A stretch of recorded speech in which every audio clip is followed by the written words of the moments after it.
Have we finally done it? Have we finally vanquished the Ketel Marte rumors once and for all?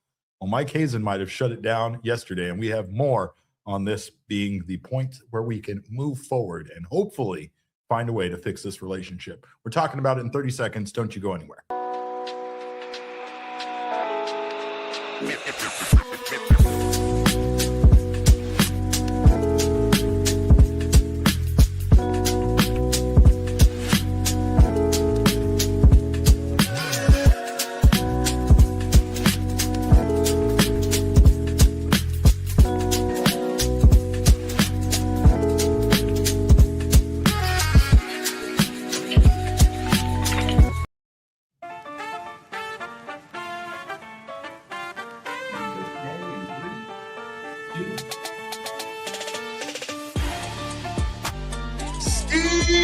And welcome into another edition of the PHNX D-Backs podcast, live from Studio K, presented by our friends at Circle K. My name is Derek Montilla, occasionally known as your mayor of PHNX. Happy last day of 2025 to you all. Happy New Year's Eve to you all. I'm thrilled to be joined by the enigma that is Cogs, like Cher or Sting. It is Cogs. Cogs, thank you so much for joining me to talk D-Backs baseball here on the last day of the year. And of course, we got our guy, Damon Farrell, a.k.a. Damon Dog on the ones and twos, the leche to my cafe, con leche at all times. So appreciate you guys being here. Again, happy New Year's Eve to you all. Hope you all have a wonderful day, evening. Hope you all are safe tonight and make it into 2026 and can move forward from there. Can have yourselves a fresh start and can look to all of the wonderful things that you can all achieve in 2026. That is what we are hoping for with the Arizona Diamondbacks and Ketel Marte. Here we have news yesterday from an article published by Steve Gilbert over at MLB.com, where Mike Hazen has finally told us it's almost over. Shortly. It will be over shortly, Cogs. You know what this means? It's celebrating time, right? Hey, we got tequila. Yeah. We're doing shots. We're doing shots because Ketel is not going anywhere. Our goal has been achieved. I've been waiting for this for months. It's been nothing but reports of will they, won't they. There's been tons of fan speculation from D-Backs fans saying, oh, they won't trade him, and every other fan being like, will you take our two prospects that we think are have this trash. Have these two players that have never played a single inning of Major League Baseball, and we'll take one of the best players on the planet? I think not. Shut it down, Mike Hazen. It has been 2 months at least of just slop trade packages. The cycle has been, I don't believe. Cheers to you. It's been packages that are. That's actually quite good. Are terrible. I would hope so. Yeah, it's just Three Amigos, so it's great.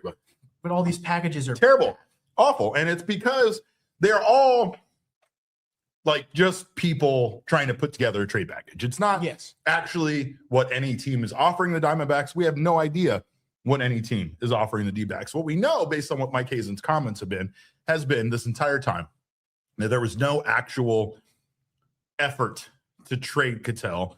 Only, as Hazen had said, the team, he as GM, listening to offers from other teams, right? And this has been probably one of the craziest trade rumors I think we've ever experienced covering the Diamondbacks or being fans of this team, right? Yeah. Like, I don't think that there's ever been a trade that made less sense, yet picked up as much steam and became as much of a story as it is. I mean, Ketel Marte somehow became the main character of this offseason. They were connected to every single team.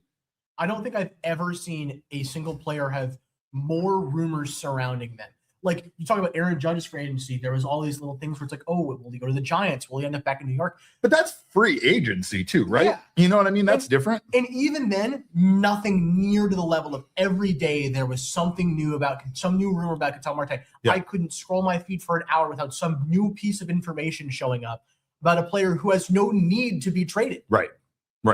Other than, as I said yesterday, circumstances. And as Jesse said, here with Ketel, this really has never made sense, but it doesn't mean that it's not the big story. Like we're actually kind of shocked to go a few days without hearing any trade rumors. I mean, just this week, we heard about the New York Mets checking in on Ketel. And I mean, maybe that's what caused Mike Hazen to finally shut this down. Maybe Mike Hazen was like, these offers are so reckless and absurd that I'm done doing this. And also, maybe even Mike Hazen hung up the phone after talking to the Mets and was like, why the hell do the Mets want him? Just like we've already said about this when it comes to the Mets, right? Apparently, according to SNY, the Mets checked in on Ketel Marte earlier this week. And the article said Ketel has been one of the buzzier names on the trade market this winter, as we just discussed. Numerous teams have expressed interest in the three-time All-Star, and according to reports, the Mets threw their name into the mix after trading Jeff McNeil to the A's.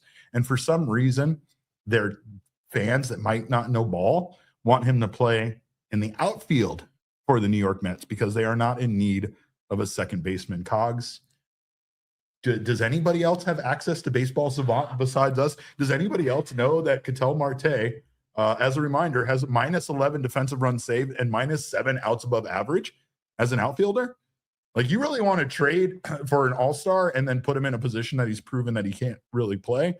Doesn't make sense. It doesn't make sense to me. And as a lot of these trades have not made sense. I think the Cincinnati Reds one involving Hunter Green kind of came up, and that became at least a viable trade where you feel like the two pieces that are being exchanged were somewhat equivalent. Both had time left on their contracts. Both had fairly team-friendly deals and years left, right? Like, plus both are very, very good at the top of their game for their individual positions. So that made sense. Yet even that trade, if you went to Reds Twitter and Reds Reddit, you would find very quickly that the Reds fans hated the idea of trading Hunter Green away for Ketel Marte. Oh, yeah, absolutely. So it just kind of became a similar thing where it's like, yeah, that's a nice to have on our end, but that's probably too big of an ask to expect the Cincinnati Reds to give up an elite starting pitcher in exchange for a second baseman. Yeah. And you look at the Mets.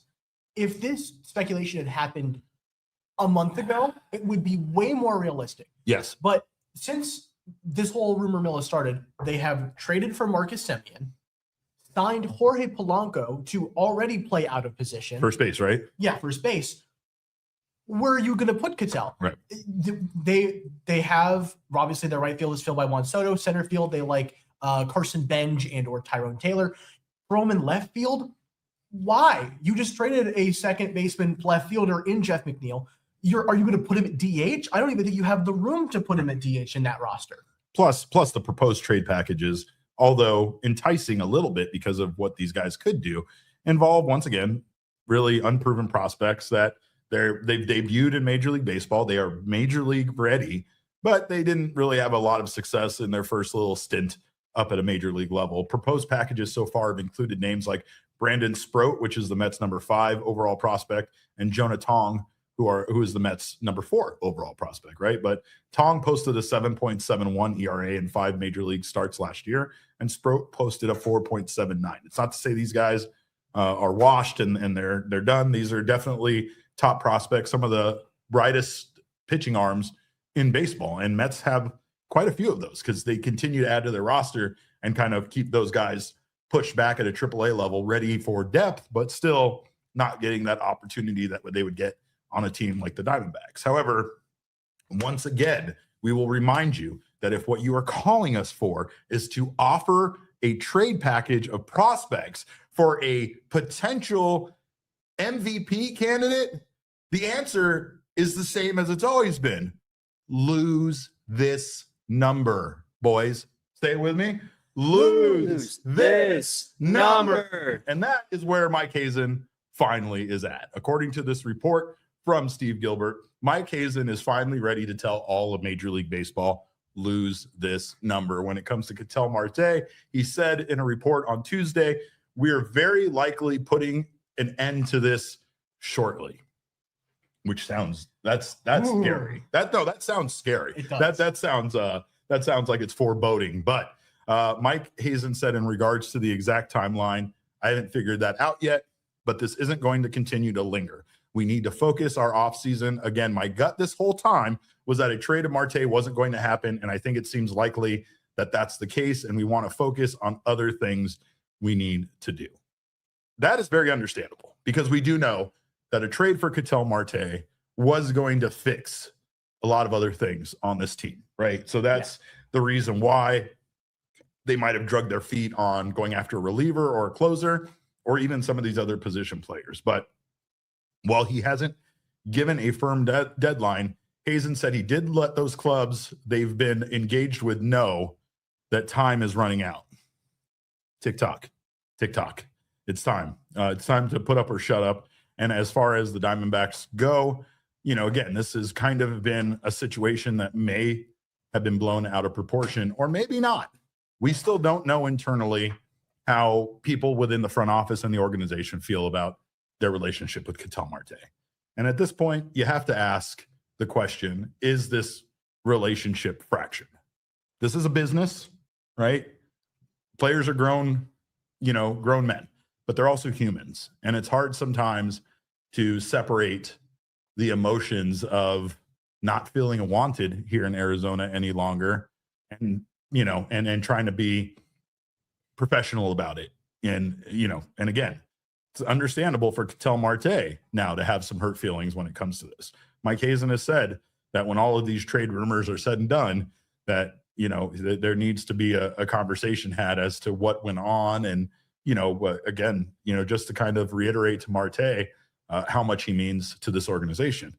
But again, like I said, it's understandable on Marte's part if this whole situation has kind of made him feel unwanted or, feel like this incredible effort he's given this organization in his time as a member of it is all for it's all a wash now. It's all a waste because of some mild, time off disputes, if you will, that occurred that apparently upset a lot of people.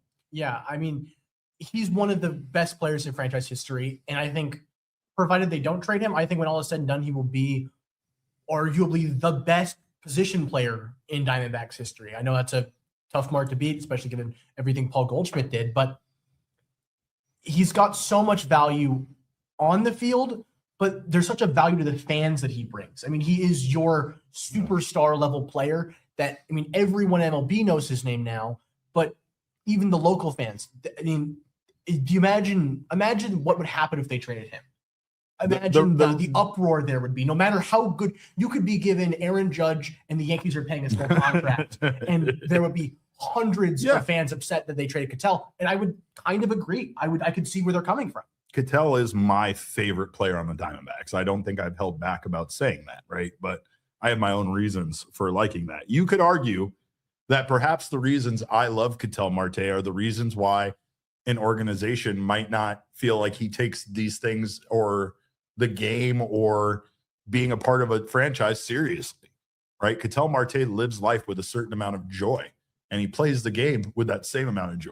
He plays the game like a kid out there, whose friends are on the other team. And when they get to second, he's going to give them a hard time. He's going to try to tag them when they take a foot off base. He's going to try to do silly little fun stuff that most of us playing, Little League did at times, especially, like I said, when your friends were on the opposing team. But I guess the way that he is could translate over into some of these problematic issues that makes you feel like at his age and at this amount and his tenure in Major League Baseball, that he should be more of a leader, that he should be taking things more seriously, that he should be what you expect him to be as a player or as an individual. Perhaps he's not meeting the Diamondbacks standard, right? Torey Lovullo talked about setting a standard, and he might not be meeting that. But at the same time too, you can't do this to star players where you force them to be something they're not. I have said time and time again how I witnessed in my early years of covering this team, and again, this is going to date me and make me sound very old, but Justin Upton, right? Being essentially the best player on the team, but a guy who, no discredit to him, showed any kind of indication of being or wanting to be a leader of the team. He was merely just a guy that was a part of the team that, once again, was extremely good at baseball. Yet because of how good he was, that leader role was kind of thrust upon him. And then when he didn't really seem to want it or kind of embrace it, then it was kind of questioned about his commitment to the game, his commitment to the team. Almost in a similar fashion here, what we're experiencing with Ketel Marte. He just didn't have any incident of missing time or anything like that exasperated it and seemed to make it into a bigger issue. I just think that, again, there is a side of this that we haven't explored quite enough, which is how Ketel Marte is going to respond to the way this offseason went. I mean, again, it's hard. I can imagine it's hard for him to feel the same way. Life is difficult sometimes. Sometimes when there's been a rift of some kind, when there's been an argument, when there's been a disagreement, when you've felt like the place you work wants to kind of cast you off, it's hard to feel the same way about it, right? Like sometimes your enthusiasm level wanes and it's not necessarily your fault. You're just human. And you feel like perhaps that place that at one time seemed to think the world of you, that job, that employer doesn't feel the same way any longer. And I think, again, for Ketel, the idea here is that, it might be difficult for him to still, be a part of this team on his end. I think there's a lot of hurt feelings to get over here. I mean, again, he's a professional, and overall, this is something that happens with most baseball players at some point in their career. You have a team that drafted you, or a team that traded for you, a team that was very much excited to make you a part of their future, and then suddenly things change.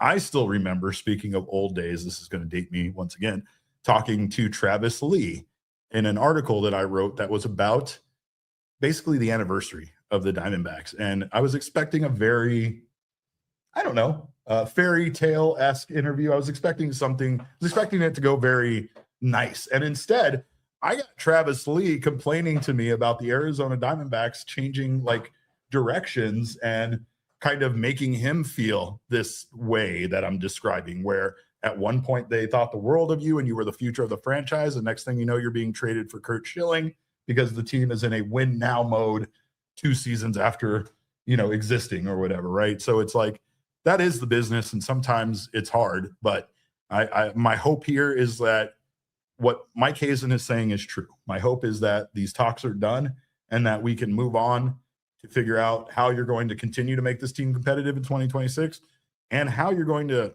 fix this relationship with Ketel Marte, who, despite, you could argue, brought some of this on himself, hasn't really deserved this amount of, I guess, I put it, speculation, didn't deserve this amount of kind of hate that he got, and making it to sound like he is a clubhouse problem of some kind, right? Mm-hmm. There's a lot of talk about him being a bad teammate, yeah, and all that. And you talked about being a leader. I think the Diamondbacks says, I think he needs to be a good example. There are a lot of young players on the team, but I don't necessarily think that he needs to be that sole leader of the team. I know he's this superstar, but we have Geraldo Perdomo, who has willingly been wanting to be the leader and has been an excellent leader because of that. And he has become that. That is what he is for this team, right? So like you said, you don't need that. You just need somebody to lead by example. Exactly. Right. And sometimes the idea of taking time off without it being approved by the team, especially in Major League Baseball over the course of the regular season, seems like it could definitely be a problem, just not one that requires a star player, or quite frankly, any player, to be removed from the team, as much as it just needs to be handled internally and discussed that this is unacceptable and it can't happen again, that kind of thing, right? But I mean, again, going back to Ketel Marte having perhaps some hurt issues here, we saw this Instagram post yesterday, a story, and we have Ketel Marte discussing being, I guess, a bad teammate. I don't know what to think of this. Marte reposted a post from the D-backs, which is an incredible picture of him and Corbin Carroll celebrating, both men. For those of you that are listening on the audio side, have expressions of pure joy on their faces. And Ketel added the subtitle here on this Instagram story of "not good teammate." I don't mean to like make this into a bigger thing than it's not, but it kind of, now that I'm looking at it, it looks like Ketel just hit a home run.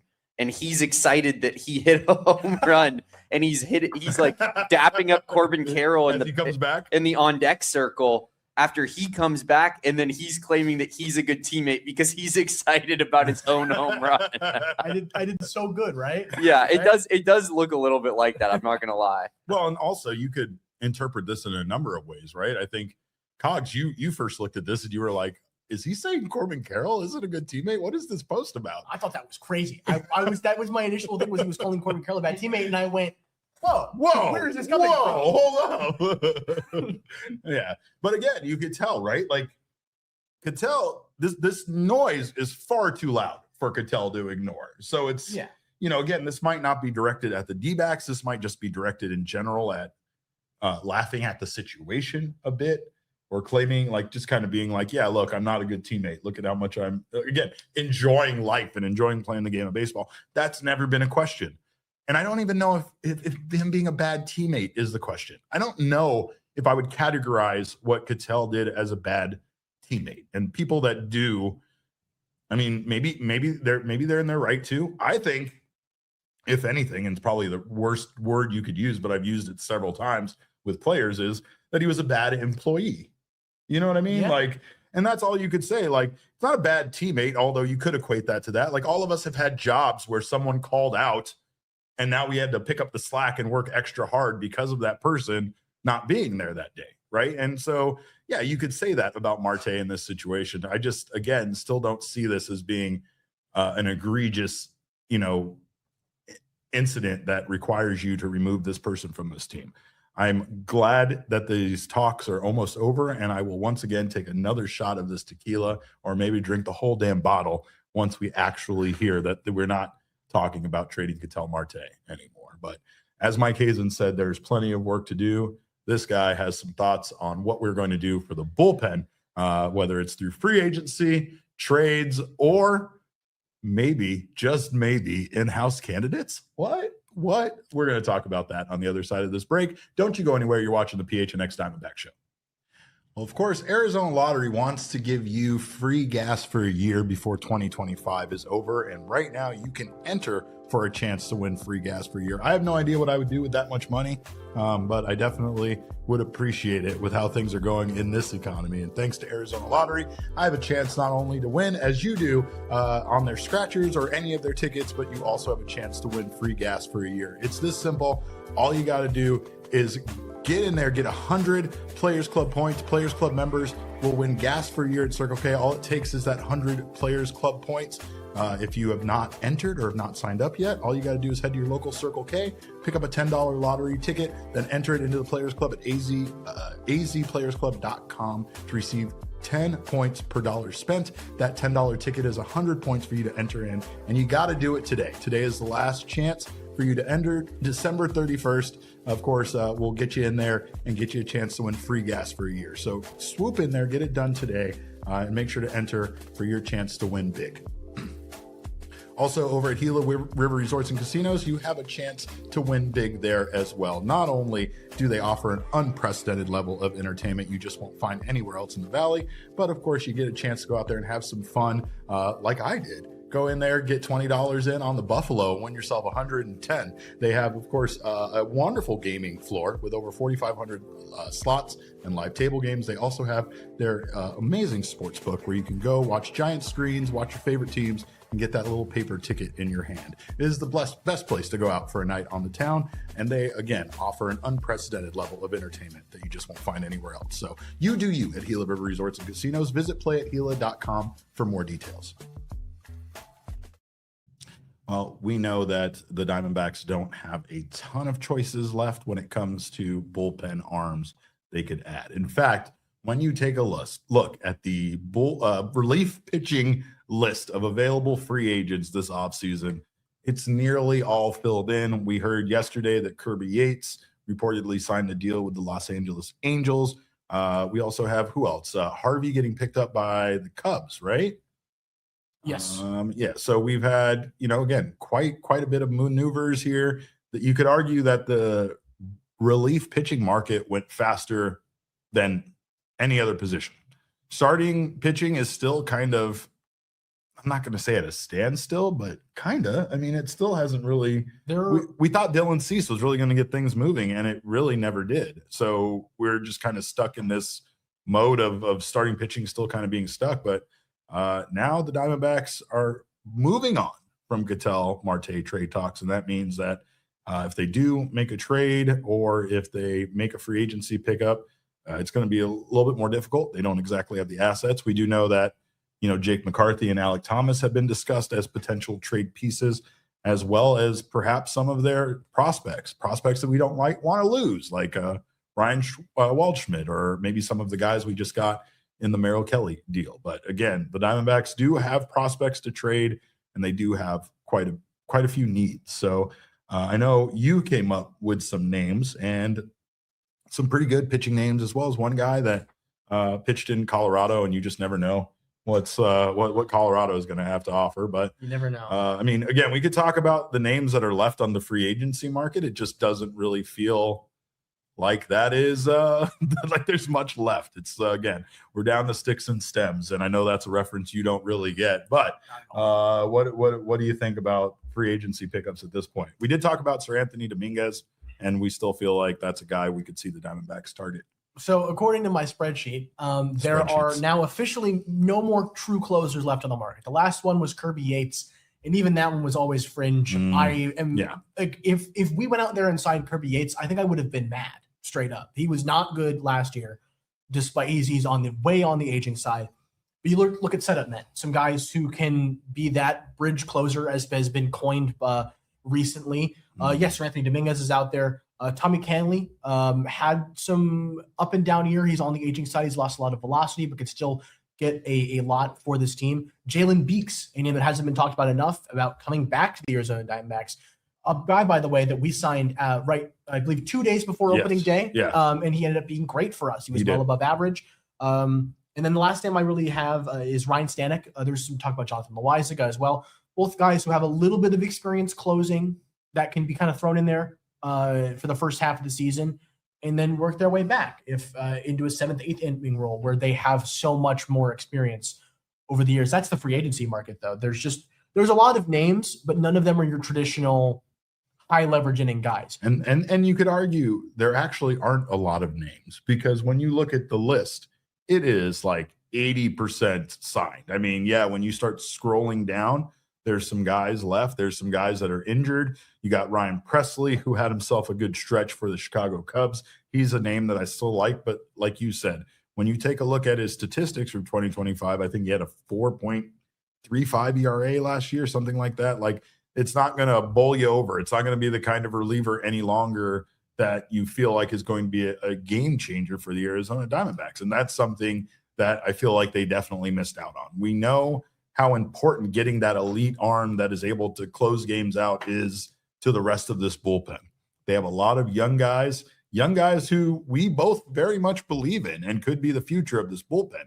However, you even had at one point a seasoned veteran like Joe Mantiply saying how big the addition of Paul Sewald was to the bullpen, because everybody knew what their role was going to be and what their job is going to be. That seems to be something that the Diamondbacks have to implement in 2026. They can't have this free-for-all in the bullpen where Torrey's just picking up the phone and grabbing a guy and having him go out there. People need to know what their roles are. And I'm not even suggesting that was the case last year. I'm just suggesting with the amount of turnover that they had in the bullpen last year, it was hard for anybody to know what their role was going to be on any given night. And if you succeed, like Andrew Hoffman did for 2 or 3 outings, next thing you know, you're being put into the most high leverage situations of certain games, right? So like even some of the guys that did get those opportunities and succeeded, maybe this team asked too much of them at a young point in their career. But yeah, when you take a look at the first, I mean, out of the top 20 available relief pitchers on the free agent market,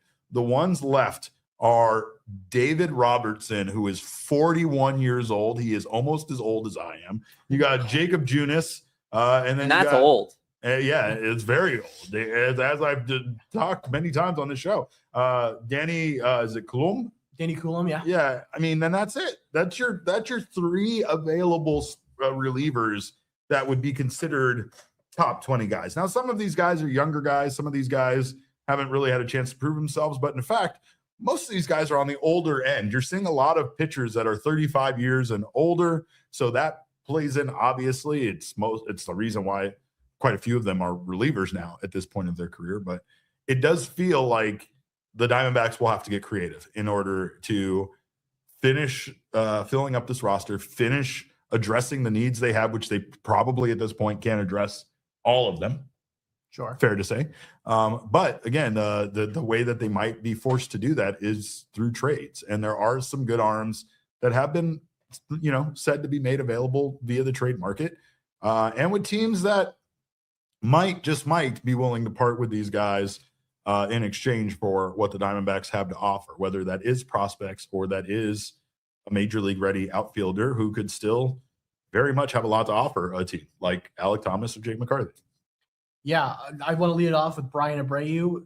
The Astros are probably the closest to contention out of these candidates, where it's like they might decide, hey, we want to go all in. But right now they're kind of in a limbo where they haven't done a ton in this offseason. Yeah. But they've been selling off pieces. Yes. That's what it's felt like with the Cardinals. But Brian Abreu in the Astros, man, has been great. He has been their setup man. They have a bona fide closer in Josh Hader. So all of these guys come from positions of excess where they have a certified closer. Right. This guy could be a closer on another team. Brian Abreu, looking at his Baseball Savant page, whole lot of red. Pitching run value overall 87th percentile, breaking run value 94th percentile. He had 99th and 98th percentile, both whiff percentage and strikeout percentage, according to Baseball Savant.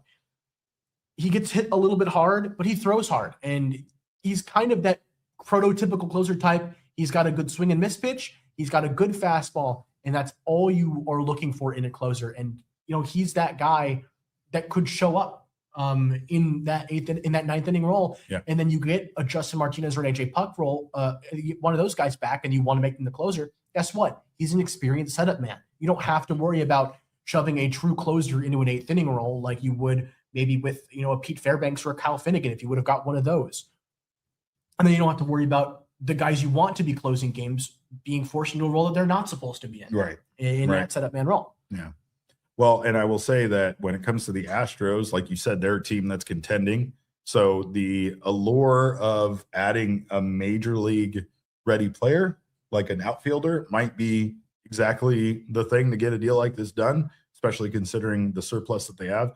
But the problem is that the pieces that the Diamondbacks have to offer, again, and Jake McCarthy and Alec Thomas, they're not exactly the most intriguing offensive pieces that you can offer. In fact, one of the things that the Astros have had a problem with has been their average exit velocity, which has been very, very low. So they're looking for guys that can hit the ball hard, not exactly something that you're getting out of McCarthy or Thomas at this point in their career. However, again, they averaged 4.23 runs per game, runs scored per game last year. So it does feel like offensively they need to improve. Plus, there's a good chance, actually a very good chance, that they're losing Framber Valdez. So again, I mean, they have pitching issues that they need to address, and that starting pitching. So again, it feels like this is a team that, again, could potentially be willing to trade a reliever like this that comes over and has a much bigger opportunity with the Arizona Diamondbacks. That's the name of this for any of these relievers, whether it's through free agency or a trade. Like if you are a guy that's considered to be a closer candidate, but you're kind of stuck in a setup role or a high leverage role, the Diamondbacks have the opportunity for you here right now. You know what I mean? So it does feel like, again, it still feels like the Diamondbacks don't have enough to offer though, right? Like, yeah. That's the problem with a trade, especially with a contender, because I feel like it's going to take again, no disrespect to McCarthy or Alec Thomas, but like a good player that, again, is going to move things and make this a little bit more appealing on their end. Yeah, they're looking for an impact bat. And while the outfield is probably their weakest link right now for the Astros, they have Yordan in left, who's been great, but I don't even think they want him in the outfield due to circumstances where he's going to be. Sure. And then they have Jesus Sanchez in right and Jake Myers in center. The last two are batting in the bottom three of their order. I don't think Jake or Alec would be necessarily an upgrade for them offensively. Right. Although Jake McCarthy, even year odd year, maybe he could be, and maybe they buy into that. Yeah. Well, I got a guy from your list that I very much like that we were just saying a moment ago from the St. Louis Cardinals, Jojo Romero. He was incredible for the Cardinals, and you wouldn't know it because no one was really paying attention to the Cardinals team, right? Posted a 2.07 ERA last year. And like you said, when it comes to red on his Baseball Savant, there's a lot of red on that Baseball Savant page. You pair that with the fact that the Cardinals are trying to rebuild. Like this feels like a true rebuild for the Cardinals. Yeah. So when you're talking about a trade for Romero, you feel like a trade with prospects being involved instead of major league ready players is probably a bit more alluring to St. Louis. Yeah, I mean, he has been great. I believe he got moved into that closer role a little bit last year after they dealt Ryan Helsley to the Mets.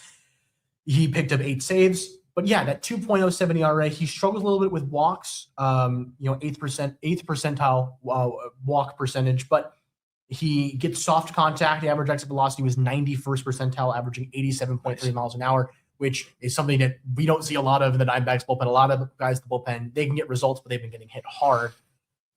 He would be an amazing asset. He has a little bit of that closer experience, but he is a setup man through and through. So he kind of fits that bridge closer role that they're really looking for. He also has one of these things, a badass mustache. He has a top-tier mustache for sure. Last but not least, when it comes to these trade candidates, a guy from the Colorado Rockies. And again, you can't really ever base a Rockies pitcher on their ERA or their numbers. And I mean, this is a guy that had kind of a small sample size last year, but in 2024, he posted for Colorado as a member of the Rockies, playing for Colorado as a pitcher in Colorado for the Rockies, a 1.46 ERA in 2024. Again, I know it's a small sample size with this guy, but still, that's like not giving up a run at all, ever. That's like throwing perfect, immaculate innings every time you go out there. It's incredible. The results weren't amazing. Even a little bit of the underlying stats, they're like mid-tier, but he throws incredibly hard, which is something the Diamondbacks clearly like. Right. He has 100th percentile fastball velocity, averaging 100 miles an hour. He gets good extension. He gets a decent amount of whiff. He struggles with walks, as a lot of these fireballers might. The expected ERA was 4.46. So, but he recorded 11 saves last season. So he's clearly worked in that high leverage role. He's more of a long shot, but because he's also a long shot, he's probably going to cost you a little bit less than trading for Jojo Romero or Brian Abreu. Quite a bit less, most likely. Even though it's still within the division, the fact that you have a new regime there in Colorado makes it a little bit easier because they aren't going to be necessarily attached to any of these guys, and they're going to try to offer, try to get something in return that they feel like impacts the future of that ball club. I don't think the Rockies are anywhere close to being competitive, considering the disastrous year they had last year. So that this is another rebuild situation with the Rockies, like the Cardinals, right? Not to say you're going to take advantage of them. He's still a young guy. He's only 25 years old, and he could definitely be a part of the Rockies' future plans. But again, after going in 39 and 2/3 innings pitch, posting a 5.20 FIP and a 4.99 ERA, it might be the time to strike as far as his numbers not looking great. You just still have a hard time feeling like any pitcher that comes to the Diamondbacks at this point is going to improve. That's on the Diamondbacks and not on those pitchers. Their pitching development here has not been very good. It's in fact been atrocious. Hopefully it gets better with the changes they made this offseason, but we still don't know that. We still don't know how effective Brian Kaplan is as a pitching coach, if that entire experiment is good or a disaster. It's wild because Kaplan is kind of, I guess, attacked by the fans quite a bit. But yet when you speak to people within Major League Baseball, they love Brian Kaplan and think the world of him. They also think that he is a great pitching coach or going to be a great pitching coach at the very least and has everything it takes, to do so. I think the only thing that he's truly missing is experience because he hasn't been doing it very long, right? Yeah. There's a lot of flack on him for all the Tommy John surgeries when that's like, it's not his fault. It's not in his control. He's not going out there telling these guys to change their arm slot or pitch differently or something like that. He just got unlucky with the amount of injuries that happened last year. And I think with you look at, there were a lot of issues with him and the third base coach. The third base coach has a way more direct impact on the game, so much so that he was taken out of his role. Correct. With Brian Kaplan, what did you want him to do? Repair their arms himself? Yeah. And Sean Larkin obviously has enough to offer this team that they kept him around and they want him to be involved in the interior defense or, things like that. Right. But I'll tell you, man, I think that, the Diamondbacks once again need a guy like this. They most likely at this point will need to make a trade and, they need to kind of maybe either gamble on somebody like Halverson, who didn't have a great year last year, but you feel like could be much better in a different, situation, or, go after one of these other guys and be aggressive at this point. Whatever trade the Diamondbacks make at this point, just due to their lack of assets, I feel like is going to hurt. So let's just pull the Band-Aid off and get it over with, right? Yeah. I mean, fans have to kind of accept at this point that it's going to be a fan favorite. It's going to be Jake McCarthy, Alec Thomas. I mean, maybe some of you have your feelings about those guys. It could be a Ketel Marte still, even though Mike Hazen shut down those rumors, or it could very well be a Ryan Waldschmidt or a guy like Slade Caldwell that we feel like is the future, potentially the future of this team, despite recent scouting on him, making him sound a bit more like Drew Jones than, being close to major league ready. Also, pitching prospects that we really can't afford to part ways with, but we might need to just in order to try to improve the major league roster at this point. So, again, prepare yourselves is what I'm saying. Prepare yourselves to be hurt by this situation, but also prepare yourselves for the Diamondbacks to not do anything at all. That's a very real possibility here, Cogs. And I know that it's not the worst thing. We have said, I think we were asked on Mailbag Monday, is them not doing anything worse than them making a huge move like trading Ketel Marte?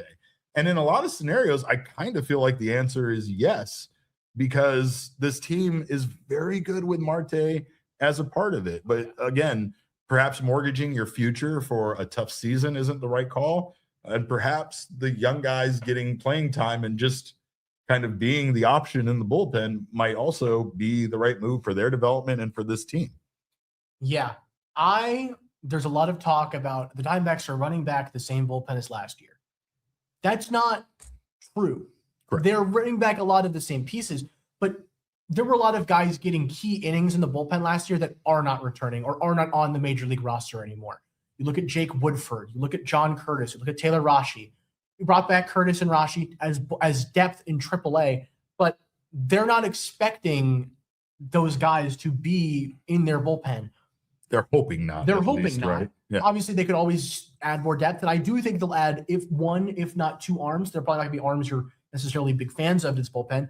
But with if they ran out this bullpen right now, I think I would be okay. I wouldn't be particularly happy about it. I think this not bullpen, necessarily cautiously optimistic about it, but still maybe slightly optimistic about it. I think there's a lot of young talent in this bullpen that could be very successful. I do too. The Fangraphs projected bullpen is Andrew Saalfrank as the closer. I disagree with that personally, but I think he's going to be an excellent key arm. I think he is. He's your fireman. He's your lefty killer, your left-handed killer. He's going to be thrown into situations to put out fires when things go bad. He has good results as the closer. Had incredible results last year. It was insane. As in save situations, he pitched 12 innings to the tune of a 2.25 ERA. The opposing slash line was 195, 222, 317 for an OPS below 600. It was below 550. And it's great, but he's a key lefty. Now, if you can get some evolution from a guy like Brandon Garcia, where he can be your lefty fireman, maybe Saalfrank could be the closer. Well, I think Saalfrank, if you were looking at not changing anything, had the best results for last year. And that's why it's easy to slot him in at a sub-2 ERA. Oh, yeah. That makes it a no-brainer. But I do like Brandon Garcia, and I think of everybody in the bullpen as far as young guys goes, he gave the Diamondbacks the most out of anybody, and I felt like he really found his rhythm after a while. I felt like he became somebody that Torrey could count on. I also think he's one of those guys that I mentioned earlier, where in 2025 they asked too much. They asked too much of certain guys, but those guys are now still going to be a part of this team, and perhaps asking too much of them in 2025 made them absolutely prepared for what is going to be asked of them in 2026. And I would think that guys like Brandon Garcia, Philip Abner, that's another guy that I think really showed me what he had. I still kind of obsess over the inning that he pitched against the Dodgers far too much. But it was an extremely important game. It was extremely high leverage. And this man went in there and took care of business against three of the best hitters in all of Major League Baseball. So, again, you might not be seeing the results, replicated every outing or every time he goes out there. But when you see certain results like that, you believe that can be what he can be. He just has to figure out how to do it consistently every time out there. You also have to figure out if it's just because he's a new guy and they don't have a lot of information on him, so it was a bit easier for him to handle the offense. But in terms of closers, everyone loves a fireballer closer. Everyone wants that guy who can pump heat. There are multiple arms in this bullpen who have that capacity. Now, they don't have the closing experience. So, yeah, it might not be the opening day closer. They might win the job out of spring if they have a good spring. But the two key arms that I've been thinking about have been Dre Jamison and Juan Murillo. Both of them, Jamison obviously hasn't pitched a ton. He had dealt with a lot of injuries. But Dre Jamison throws hard, and he looks good out there on the mound. He could absolutely turn himself into a true closer in a matter of, I would say, like a month of game experience. He has, I said it yesterday on yesterday's show. I'm so glad you brought this up. He has the makeup for it. Chemically, physically, mentally, he is a closer. Mm-hmm. And in fact, there were rumors about him potentially being a trade target as well for other teams because other teams still believe in Dre Jamison as a starter. Ooh. And that's wild to me. That's wild to me. And it makes, again, it just makes you wonder, why don't the Diamondbacks view him in a similar manner, right? True. What is it about him that makes other teams believe in him as a starter and makes the Diamondbacks not? Now, it could be information. We were just talking on yesterday's show about the minor league information situation and how teams are going to have to share it with everybody starting next season, right? This could be a situation where teams don't have enough information on Dre, despite all the scouting, despite all the info that they might have, and the Diamondbacks might just have enough for them to know that they don't believe Jamison is a long-term, the ability to go out there and give 90 pitches, 100 pitches in an outing, right? But again, I will say that he is a guy that I feel like he's easy to believe in, and I don't feel like at any point in his career, when you look at the results, that it's ever been bad. That's the reason why it's kind of baffling, is why isn't Dre Jamison used more? I do know he had the injuries last year, and that was a big part of it, but just feels like this guy is ready to have his own breakout season in 2026. Yeah, I mean, career ERA 2.65. He has struck out 61 batters to just 28 walks across 68 innings. He's done it before. He's gotten saves. He got one save this year, and his first career save was in 2023 before that injury. Why not Dre Jamison? And so I raise you, why not Juan Murillo? Yeah, Juan Murillo, he's got good stuff. He's electric out there on the mound. Obviously, there are clear flaws in his game. He walks a little too many batters, but that's something. And this was his first year pitching in MLB. He'd been a journeyman minor leaguer, came up to MLB, and actually was above average. He had a 1.04 ERA plus, a 4.19 ERA. It's not the prettiest. No. The whip, a 1.6, it sure is not great, but he has the bones to be developed into somebody that can be that bridge closer, that can be a true bona fide closer with, an off-season's work and having had that MLB workload now. Yeah. And I think that, again, one thing that we are not factoring in enough is how much of the point of view for the Diamondbacks seems to be changing, the focus. Pitching seems to be the priority this offseason. And it feels like with the changes that they're making, that we could see several guys here take a step forward.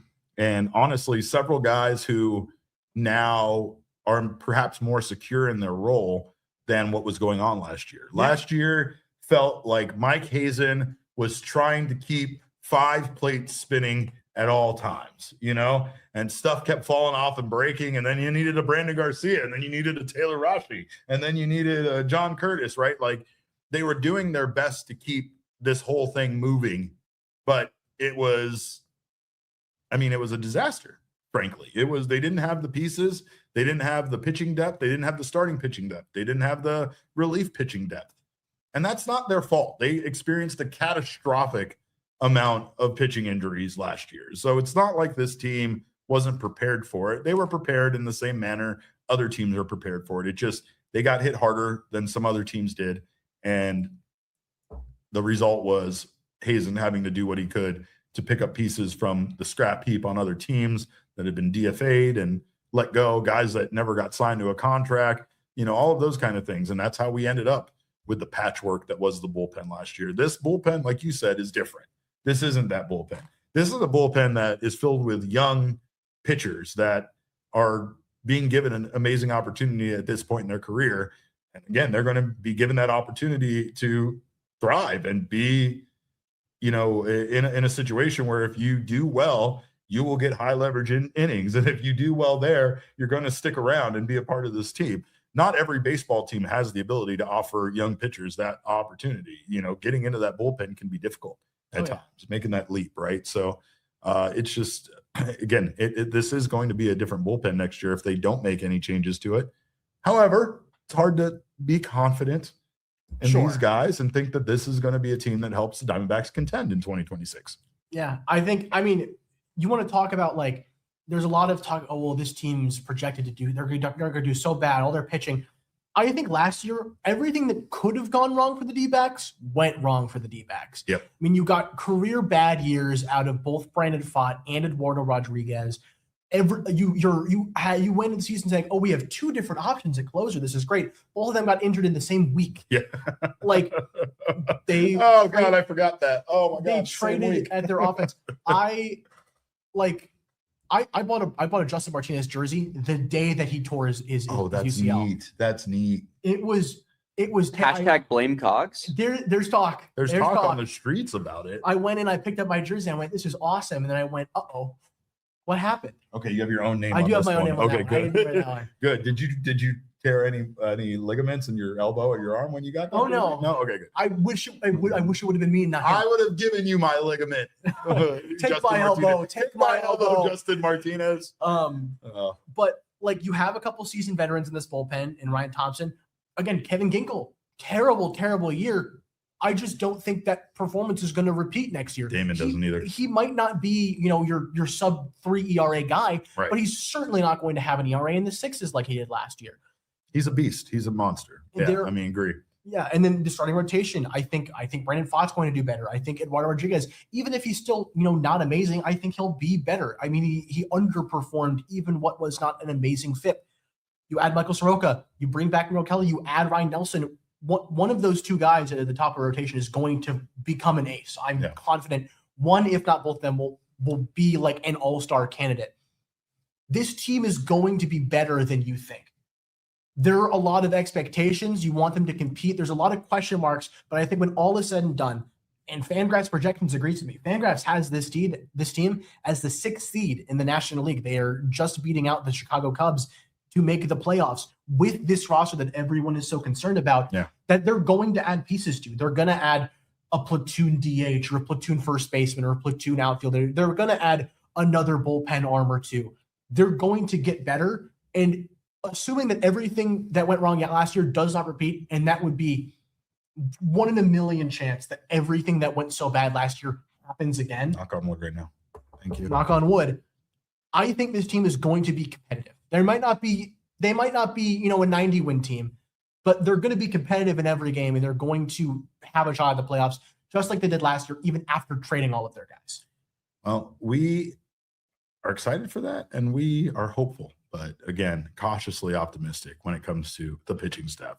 We're going to take a quick break, and on the other side of this break, we're going to assign some New Year's resolutions to members of the Arizona Diamondbacks here on New Year's Eve, and maybe squash the idea that resolutions are something that should only be done during New Year's. We're going to talk about it on the other side of this break. Don't you go anywhere. You're watching the PHNX Diamondback Show.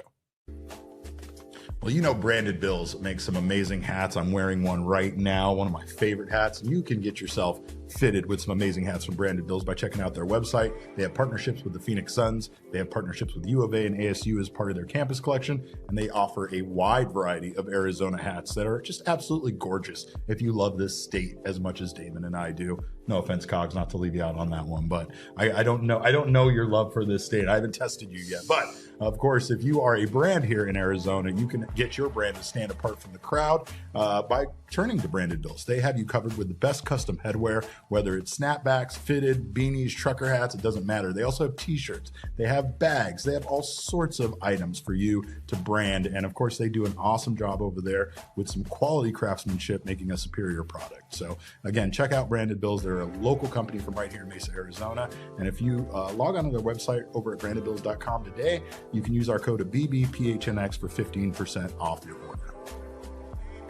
And you already know Phoenix is one of the best cities in America for sports, and you know that spring is one of the best times to be here in this state for sports. We got the Waste Management Open, we have spring training, baseball going on, but this spring we have one of the most historic weekends out at Phoenix Raceway. For the first time ever, NASCAR and NTT IndyCar Series are racing during the same weekend at Phoenix Raceway, and you get a front row seat to all of it. Nothing delivers the intensity of race weekend, the roar of the engines, the smell of the tires burning, and of course, everybody spectating that big turnaround, turn one there. But of course, you can be there in person and experience not only the race, but experience some of the best in-person kind of activity that you can get at any sporting event. They offer you an unprecedented level of access there at Phoenix Raceway. You can go inside the garage, you can walk the track, you can meet the drivers, you can take pictures with the cars, and catch the pre-race concert. All of this if you upgrade to the Desert Diamond Casino infield experience. And again,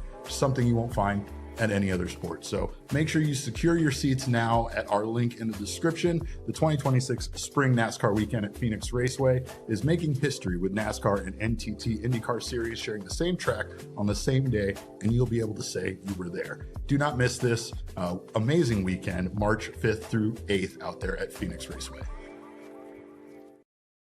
We discussed on yesterday's episode our New Year's resolutions. Of course, Jesse was perfect and he didn't have anything. He did say he was going to hike more, so there's that. But what we didn't do was assign New Year's resolutions to the Arizona Diamondbacks players. And now this might be there's no way for us to not get mean-spirited when we do this. I mean, this is all just for the improvement, the self-growth of these players. We're not trying to insinuate that they have any shortcomings. But if there was New Year's resolutions to be had, we feel like we could help identify for the Diamondbacks players. They might be like Jesse and think that they're perfect. And in fact, we might be able to give them, enlighten them on some things that they need to do, right? So for Corbin Carroll, who's everybody's homegrown wonder boy, right? The golden boy, he's perfect, right? There's nothing that Corbin Carroll needs to do for a New Year's resolution. I actually have one.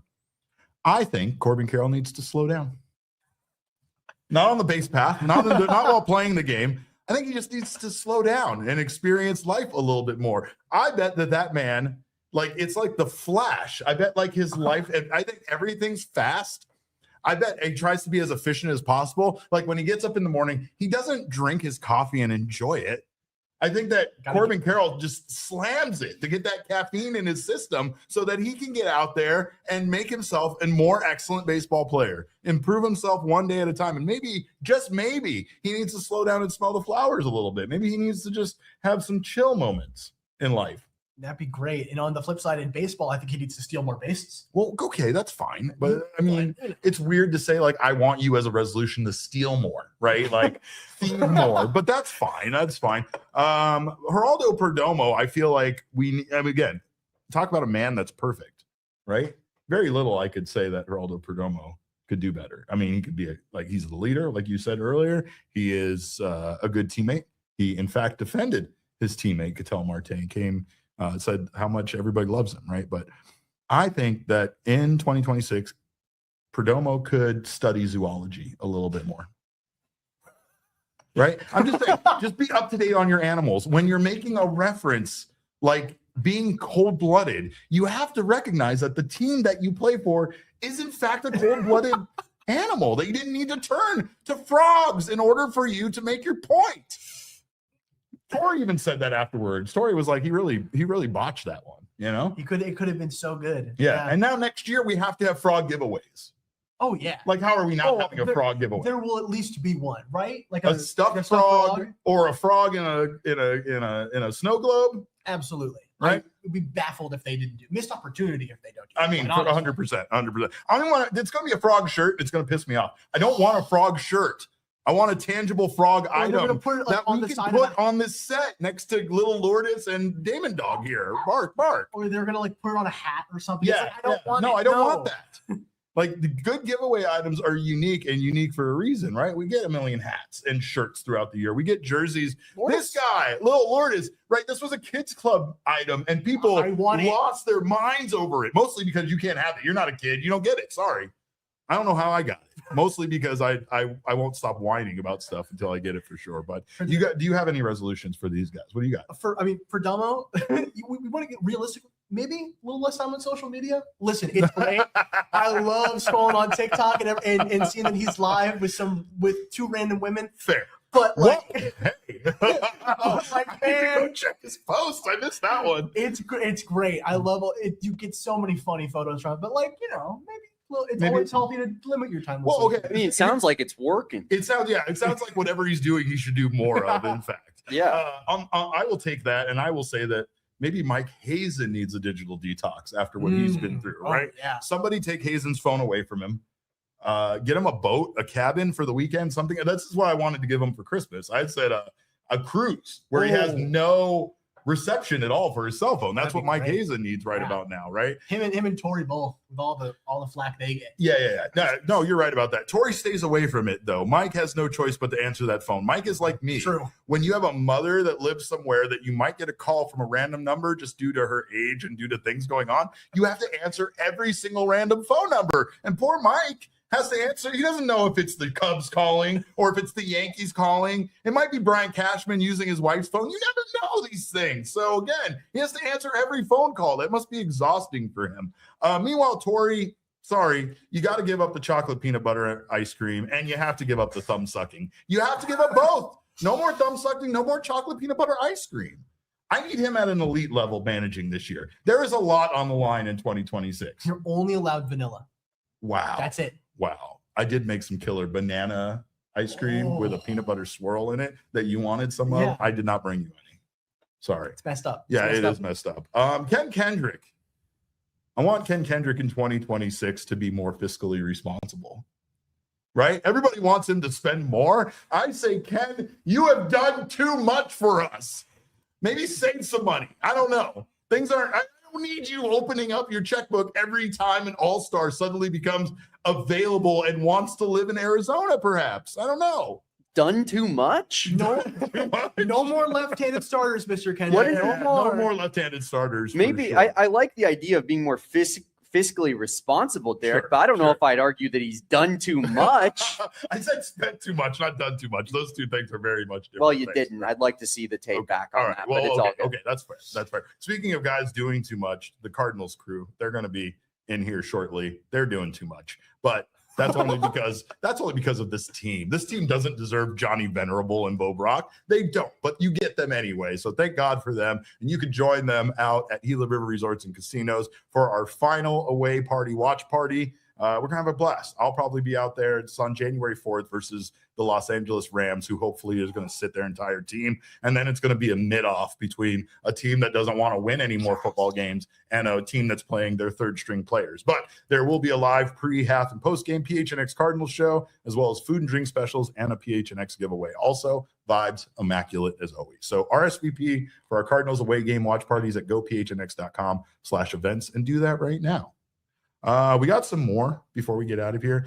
Like, this is, again, these sound rude, but it's just more of a how I feel like they need to get better, right? Yeah, I think Gabriel Moreno needs to hit the gym. Now, this might be based on personal spite because a few years ago, my bold prediction was that Gabriel Moreno was going to lead the team in home runs, but I really need that now from him. I need that. I know he only hit 7 home runs the year prior to when I said that, so it's an insane thing for me to say. But I need him to prove me right. So I need him to get in there and bulk up. That was my last year resolution for Perdomo, and I think he came through. He actually did come through. He definitely came through. Gabby could be top 3 catcher in baseball if he hit for some power. He's already got great contact skills. Yeah, go get in the gym. Go add 10 pounds of muscle. Let's do it. I remember talking to Daniel Egan. I think it was Daniel Egan. And I was like, he was talking about throwing harder. And I actually said to him, I'm like, that's like a technique thing, right? Like, you don't get in the gym. And he's like, no, actually, I got in the gym and started like working out. And like, I got bigger muscles and I could throw the ball harder. And I was like, that does work. I didn't think it worked. I didn't think it was that easy. Like Corbin Carroll, when we said could suddenly have a cannon for an arm from the outfield.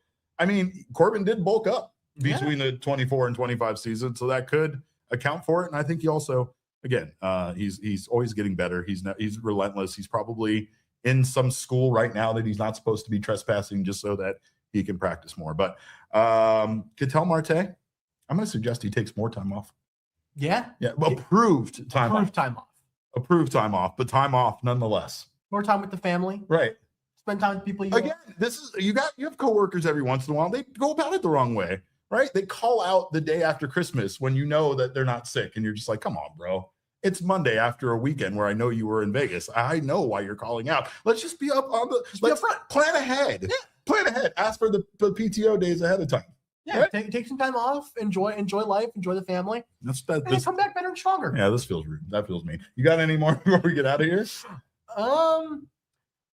Brandon Pfaadt. I mean, what's a good resolution for Brandon Pfaadt? What does he need to do? I want Brandon Pfaadt to stop listening to soft music before he goes out there and pitches. Brandon Pfaadt has a very, very calm playlist that he listens to on days that he pitches. I know when Brandon Pfaadt's pitching. I don't even have to check the schedule because when I go in and I hear the tunes, I'm like, oh, it's Pfaadt on the mound today, right? I need Pfaadt to start listening to Metallica.